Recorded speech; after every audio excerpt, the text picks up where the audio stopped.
and welcome to Your Favourite Teacher. As promised, I'm going to do a podcast on the poem Poppies from the Power and Conflict cluster, and it's by Weir. So what I'm going to do is I'm going to read through the poem first, and then I'm just going to give some initial ideas on the poem, and then I'll go into a bit more depth. 3 days before Armistice Sunday, and poppies had already been placed on individual war graves. Before you left, I pinned one onto your lapel, crimped petals, spasms of paper red, disrupting a blockade of yellow bias binding around your blazer. Sellotape bandaged around my hand, I rounded up as many white cat hairs as I could, smoothed down your shirt's upturned collar, steeled the softening of my face. I wanted to graze my nose across the tip of your nose, play at being Eskimos like we did when you were little. I resisted the impulse to run my fingers through the gelled black thorns of your hair. All my words flattened, rolled, turned into felt, slowly melting. I was brave as I walked with you to the front door, threw it open, the world overflowing like a treasure chest. A split second, and you were away, intoxicated. After you'd gone, I went to your bedroom, released a songbird from its cage. Later, a single dove flew from the pear tree, and this is where it's led me. Skirting the churchyard walls, my stomach busy, making tucks, darts, pleats, hatless without a winter coat or reinforcements of scarf, gloves. On reaching the top of the hill, I traced the inscriptions on the war memorial. Leaned against it like a wishbone. The dove pulled freely against the sky, an ornamental stitch. I listened, hoping to hear your playground voice catching on the wind. Okay, so the first thing I did after I read through the poem is I picked out 4 ideas that come across for me. And those 4 ideas were memories, war, loss, and childhood. And then I went through and I found examples of each of those 4 things. So for memory, we've got Armistice Sunday and poppies. So obviously that represents Remembrance Day. And phrases such as, like we did when you were little, or I listened hoping to hear. All of these things evoke a sense of memory and her looking back and reflecting on her son leaving to go to war. So that was my next thing that I found, as I said, was war. And there's loads of examples of not just war references, but war-like imagery. So even in things that are seemingly normal, the words and phrases that she's using show a sense of violence. So we've got references to war, as I said, Armistice Sunday, graves, war memorial. But actually, if we look in slightly more depth, the way that she's referring to his lapel, spasms of paper red, so that spasms there is quite violent imagery. And when she's talking about taking the cat hairs off him, she's got sellotape bandaged around my hand. So words and phrases like this, blockade, bandaged, making tucks, darts, pleats, reinforcements, black thorns, flattened, rolled, all of these things are drawing on this idea that war is all-consuming because it's even invaded her memory.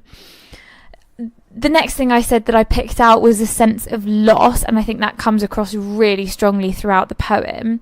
She talks about being brave.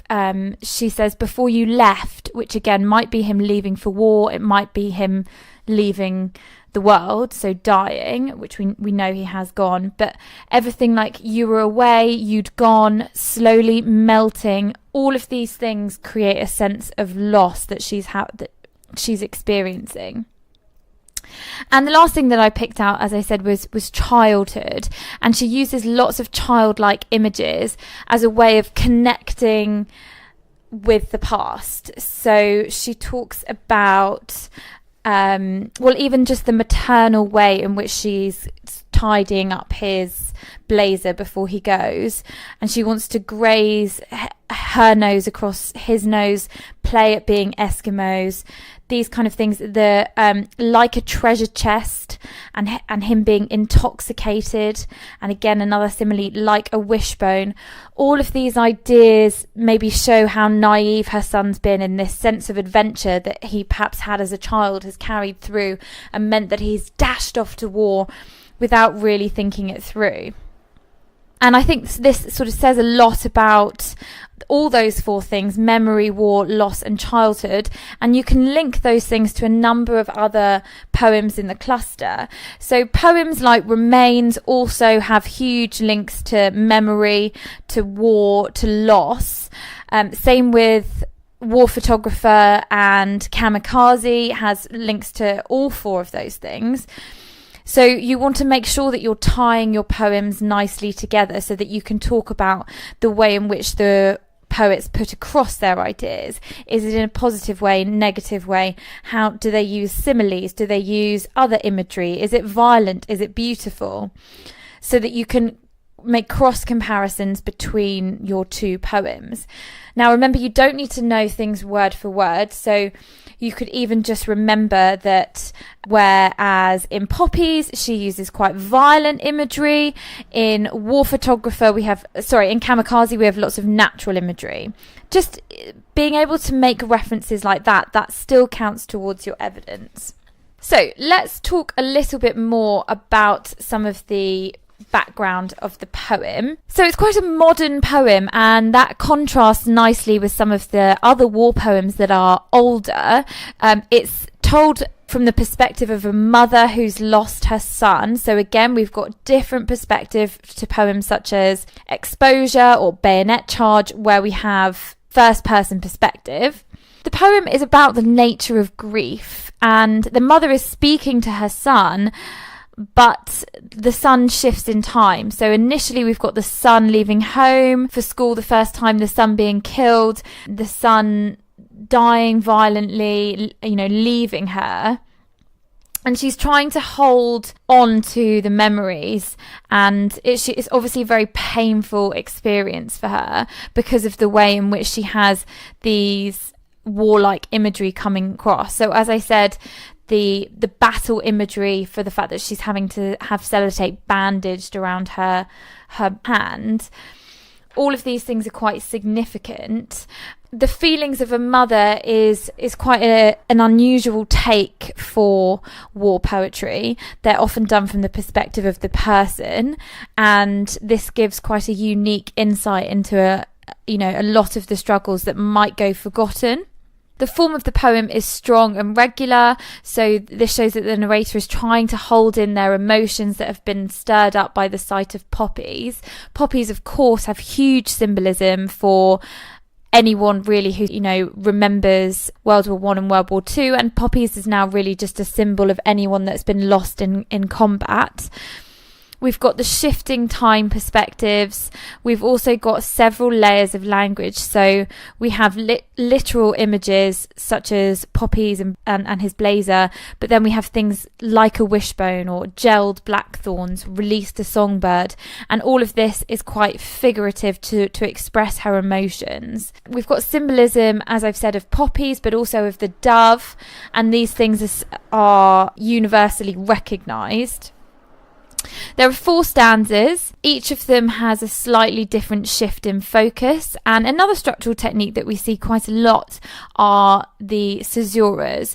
So caesuras is where you have a break in the line, so it's like a pause, and they might be marked by commas or by full stops. We have lots of emotion that's put across through the narrator, but it's not explicit, it's quite implicit. Her general tone is trying to keep composed, but there's an overwhelming sadness that's just under the surface. The time sequence changes along with her emotions, so things like 3 days before, and before you left, after you'd gone, later, this is where it has led me. All of these things represent a shift between the present and the past. we have a lot of imagery, as I've said. We've got alliteration, bias, binding blazer. So hopefully this has helped you understand a little bit more about the poem Poppies. As I've said, it can be really nicely linked with any of the war poems actually, and really anything that talks about loss and memory and how these two, perhaps the impact of war.